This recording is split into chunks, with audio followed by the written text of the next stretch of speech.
Hello mga karakrod! Isa ka ba sa mga nangangarap na makapagtrabaho sa bansang New Zealand? Sa video ito ay babahagi ko sa inyo ang mga impormasyon para sa mga may plano na pumunta at makapagtrabaho sa bansang New Zealand. Alam kong marami ang nagnanais na makapunta sa bansang ito dahil sa mga iilan na rason, kagaya ng magandang tanawin, kaaya-ayang klima at higit sa lahat ang mga magagandang oportunidad na naghihintay sa bansang ito. Ngayon ay tatalakayin natin ang mga trabahong in demand sa New Zealand, mga iba't ibang uri ng work visa at mga website kung saan pwede ka maghanap ng job offer. At hindi lang yan mga karekrod, dahil ibabahagi ko rin ang mga estimated salary sa mga in-demand jobs na tiyak na magbibigay sa inyo ng inspirasyon para tuparin ang iyong pangarap na makarating sa bansang ito. Kaya't kung interesado ka, panoorin at tapusin lamang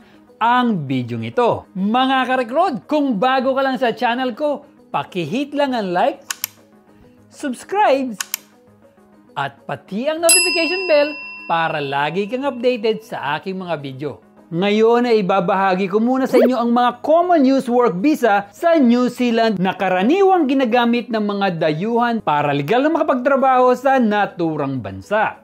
Una, ang working holiday visa. Sa visa na ito ay maaari kang mag-apply kung ikaw ay 18 to 30 years old. Ito ay nagbibigay ng pahintulot sa isang individual na mag-aral o magtrabaho sa loob ng 12 months sa New Zealand. At ang accredited employer work visa naman ay isang uri rin ng work visa sa New Zealand na nagbibigay ng pagkakataon sa mga dayuhang manggagawa na magtrabaho para sa isang employer na itinuturing na accredited o kinikilala ng Immigration New Zealand. Para makakuha ng visa ito, kailangan mo muna makahanap ng accredited employer at makakuha ng job offer mula sa kanila. Ang mga nabanggit na visa ay ilan lamang sa mga karaniwang pagpipilian para sa mga nagbabalak na magtrabaho sa New Zealand. Ngunit may iba't iba pang mga visa at programa na pwedeng applyan at ang pagkuha nito ay nakadepende sa kondisyon at pangangailangan ng aplikante.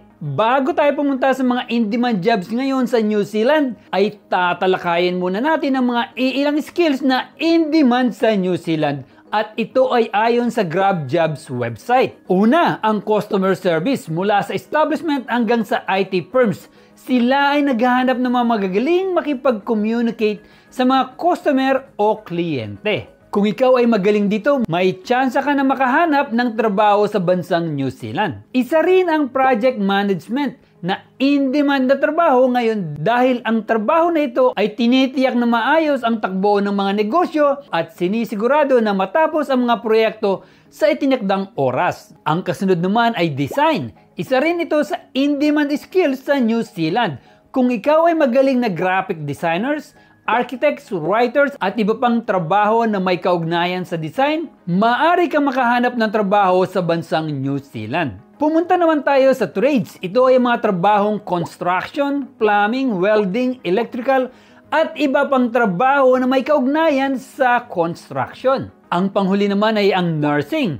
Kahit saang lupalop ka man ng mundo, malaki talaga ang tsansa mong makapagtrabaho bilang isang nurse, lalo na kung ikaw ay eligible nito. Matapos kong ibahagi sa inyo ang mga in-demand skills sa New Zealand, ngayon ay pumunta naman tayo sa iilang in-demand na trabaho sa bansang ito. Una, sa industriya ng IT, in-demand ngayon ang software developer na may estimated salary range na 79,000 hanggang 91,000 per year o katumbas na 2,712,121 pesos hanggang 3,124,089 pesos kada taon. Ang trabahong ito ay responsable sa mga paggawa ng partikular ng mga application at program sa computer na ginagamit upang maisagawa ang mga partikular na mga gawain at iba pang mahalaga sa digital transformation.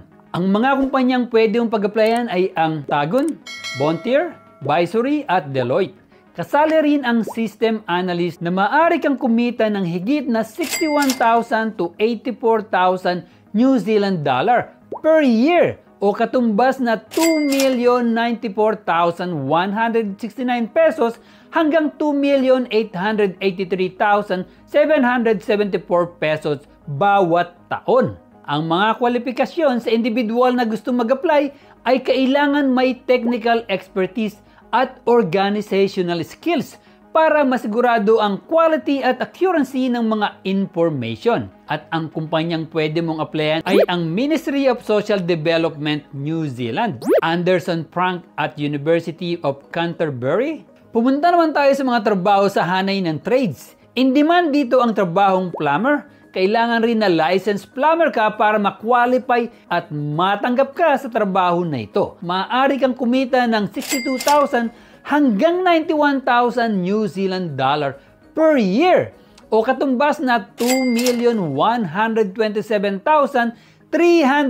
pesos hanggang 3,122,331 pesos kada taon. At pwede ka rin mag-apply sa mga kumpanyang Downer, Cushman & Wakefield, Walton Plumbing. Pati rin ang trabahong welder, in demand rin ito. Kayo ang magre-review ng blueprints, mag-assemble o magkukumpuni ng mga metal components. Ito ay may salary range na 69,000 hanggang 76,000 New Zealand dollar per year o katumbas na 2,365,002 pesos hanggang 2,604,930 pesos bawat taon. Ang mga kumpanyang pwede mong applyan ay ang Canstop, Manpower Resources, Jensen Steel Fabricators. Kayo ba ay may experience o skill sa pag-install, repair, pag-maintain ng heating at cooling, at may alam tungkol sa ventilation system? Ang trabaho na ito ay in-demand rin sa bansang New Zealand.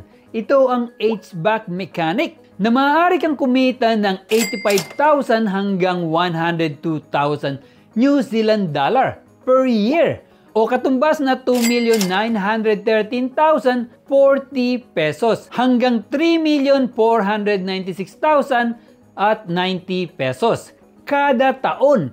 Pwede ka mag-apply sa mga kumpanya na tulad ng Hayes, Cushman & Wakefield, Downer, New Zealand. Patuloy rin ang in-demand sa mga registered nurses na kung saan pwede ka mag-apply sa mga kumpanya ng MetLife, Auckland DHB at Ryman Healthcare. Ang estimated salary range ng isang registered nurse ay 79,000 hanggang 86,000 New Zealand dollar per year o katumbas na 2,707,756 pesos hanggang 2,947,684 pesos bawat taon. In demand rin ang mga accountant sa bansang New Zealand. Pwede ka mag-apply sa mga kumpanya na tulad ng SGS, Vector New Zealand, Canon, Aeon Corporation na may estimated salary na 78,000 hanggang 110,000 New Zealand dollar per year o katumbas na 2,673,481 pesos hanggang 3,770,294 pesos kada taon. Kasali rin sa in-demand ang hospitality management na tumutulong sa araw-araw na operasyon ng isang negosyo.